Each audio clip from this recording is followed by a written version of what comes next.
Menteri Koordinator Bidang Pemberdayaan Masyarakat, Abdul Muhaimin Iskandar melakukan kunjungan kerja ke Kota Semarang. Kunjungannya tersebut guna membuka jalan kolaborasi antara pemerintah pusat dan daerah dalam menurunkan angka kemiskinan di Indonesia. Dalam kedatangannya ini disambut Wali Kota Semarang Agustina Pramestuti Wilujeng dan jajaran OPD Pemkot Semarang. Di hadapan Muhaimin Iskandar, Wali Kota Semarang, Agustina memaparkan berbagai upaya yang telah dilakukan Pemkot untuk menurunkan angka kemiskinan di Kota Semarang, meski sejumlah kendala struktural masih menjadi hambatan utama. Pak Menko Pemberdayaan Masyarakat Republik Indonesia, Bapak Dr. Andes A. Muhaimin Iskandar MSI, mohon tepuk tangannya. Kita berkeinginan dan menerus berupaya menurunkan angka kemiskinan. Walaupun di setiap tahun itu sudah turun, tapi target kita untuk menyelesaikan masa tugas 5 tahun itu kemiskinan dari 0,42 di tahun 2021 kita mau mencapai 3, berapa ya? Lupa. Oh, 2,99. Angka ini belum memenuhi target RPJMD yang mematok angka 3,39% di tahun berjalan dan penurunan ke 2,99% pada ke 2029.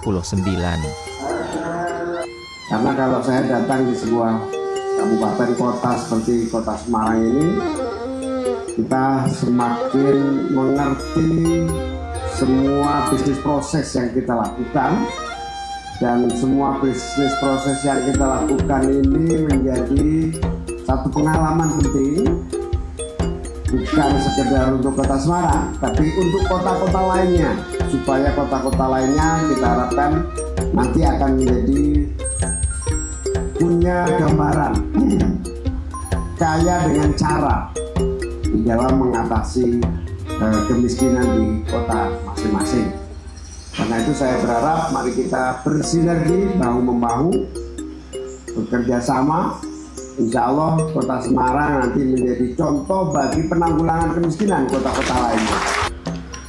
Secara skenario-nya gitu ya, sudah melibatkan berbagai pihak ya, termasuk ini swasta yang menjadi bagian. Ini yang disebut ekosistem, berarti ekosistem dari mulai meningkatkan kualitas orangnya, model usahanya. Nah tentu ini kalau di situ ada BUMN Pelindo ya. Pelindo nanti akan saya cek agar Pelindo ini kalau program-program pemberdayaannya juga menjadi satu kesatuan sampai pada level pemasarannya yang lebih baik.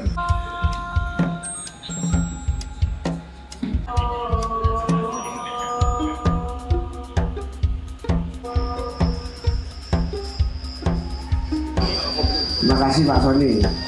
Jadi memang ada faktor lingkungan yang kerap itu ya terutama. Tapi problem yang lain yang sangat sebetulnya tidak perhatian adalah sekolah ya. Sekolah sekolah.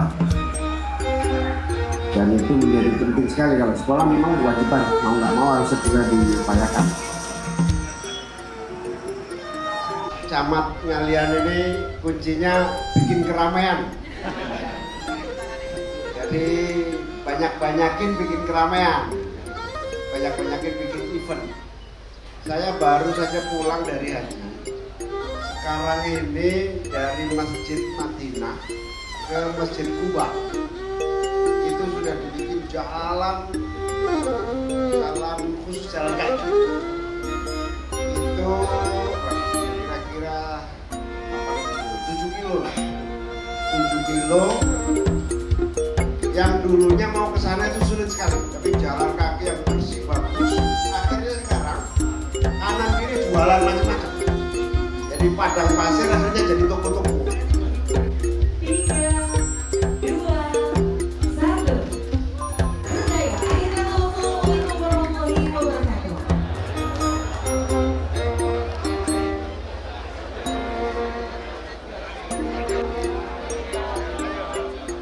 Menko Muhaimin menegaskan bahwa pengurangan angka kemiskinan harus menjadi prioritas nasional yang melibatkan semua pihak, mulai dari kementerian hingga pemerintah daerah.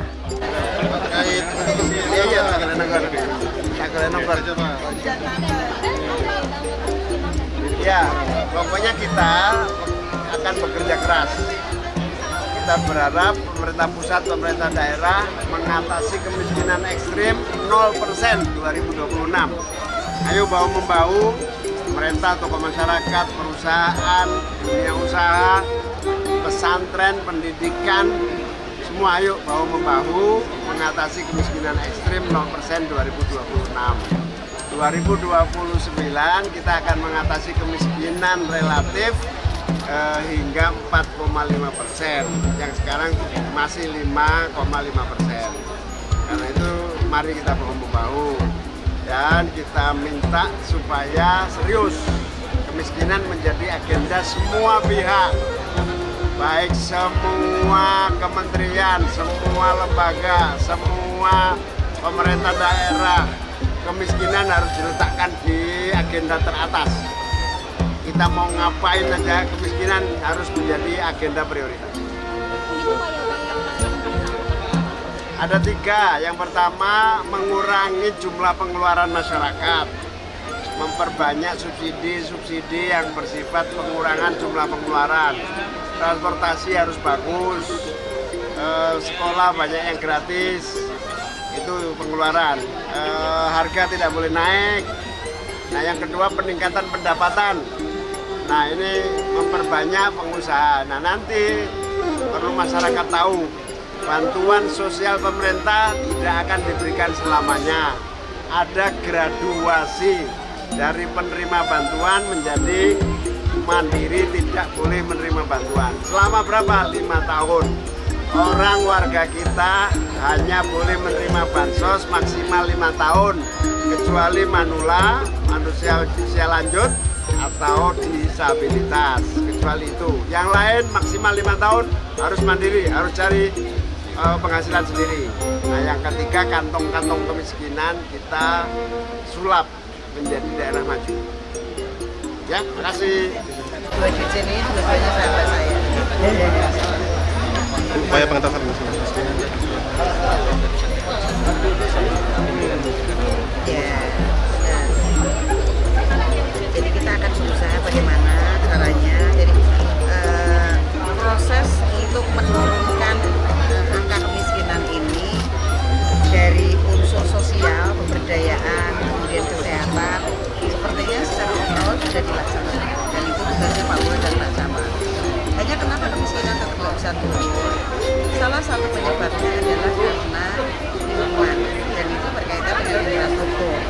Nah, ini yang kita akan sulit, karena misalnya ditemukan banyak sekali Semarang Batu tadi di bantaran banjir kanal.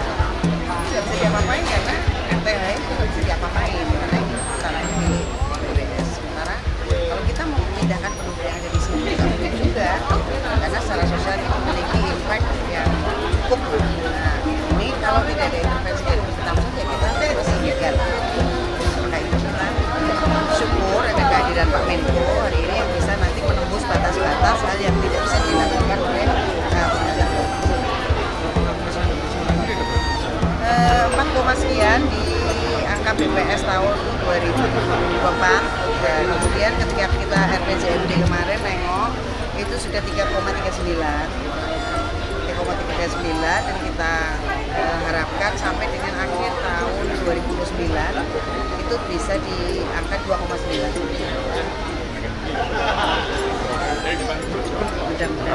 Hal lain Bu terkait